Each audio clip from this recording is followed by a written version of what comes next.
राजधानी लखनऊ का, जहां से इस वक्त आपको लाइव प्रसारण दिखाने जा रहे हैं। मुख्यमंत्री योगी आदित्यनाथ संबोधित कर रहे हैं राज्य ऋण संगोष्ठी के शुभारंभ अवसर पर। सभी का बहुत अच्छा कार्य उन लोगों ने किया है। हमें इस बारे में थोड़ा ध्यान रखना होगा कि सरकार की नीयत साफ है। आपने देखा होगा, अगर हम पूरे देश के परिप्रेक्ष्य में सोचते हैं, आज भारत दुनिया की तीसरी बड़ी अर्थव्यवस्था के रूप में अपने आप को स्थापित कर रहा है।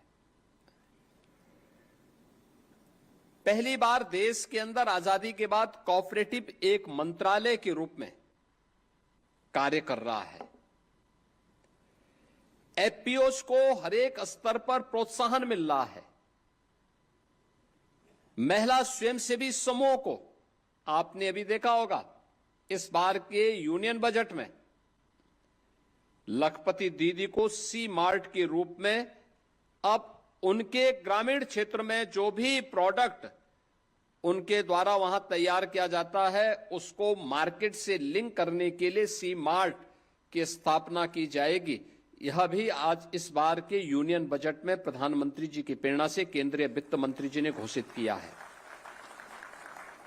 अनेक प्रोत्साहन इस दिशा में प्रारंभ हुए हैं और परिणाम है कि थोड़ा सा गाइड और मार्गदर्शन प्राप्त हुआ तो ये सभी सेक्टर तेजी के साथ आगे बढ़ रहे हैं। और उसी का परिणाम है कि आज भारत दुनिया के अंदर तीसरी बड़ी अर्थव्यवस्था के रूप में अपने आप को स्थापित करने में सफल हुआ है। बहनों और भाइयों, यही प्रोग्रेस की स्थिति देश की सबसे बड़ी आबादी के राज्य का है। हमें याद करना होगा, ये प्रकृति और परमात्मा की विशेष अनुकंपा है कि जो नियम देश के अंदर, दुनिया के अंदर भारत पे लागू होते हैं, वही चीज भारत में यूपी पे लागू होते हैं। एकदम वही परिस्थितियां हैं, वही परिस्थितियां हैं। 17 के पहले यूपी की स्थिति क्या थी? कहां थे हम? न विकास था, न रोजगार था। प्रदेश के अंदर कोऑपरेटिव सेक्टर में वे लोग हावी थे जो जहां का सबसे बड़ा माफिया था वो उसमें हावी था। कोऑपरेटिव सेक्टर चौपट।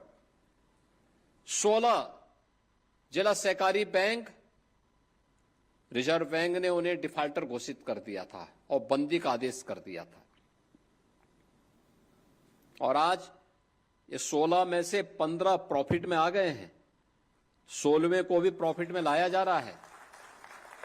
टैक्स की संख्या बढ़ी है। हमने उनके टर्नओवर को बढ़ाया है, उनकी क्रेडिट की सीमा को बढ़ाया है और खाद्य वितरण के कार्य के लिए सहकारिता विभाग ने थोड़ा मैन पावर की शॉर्टेज की है, लेकिन उसको पूरा भर देते तो देश के अंदर सबसे अच्छा फर्टिलाइजर वितरण का काम उत्तर प्रदेश के अंदर हुआ है और होता है। कृषि और सहकारिता मिलकर के उस कार्य को कैसे आगे बढ़ाई, थोड़ा सा प्रयास हुआ। आज वही सहकारिता फिर से एक नए आंदोलन अभियान के रूप में आगे बढ़ चुका है।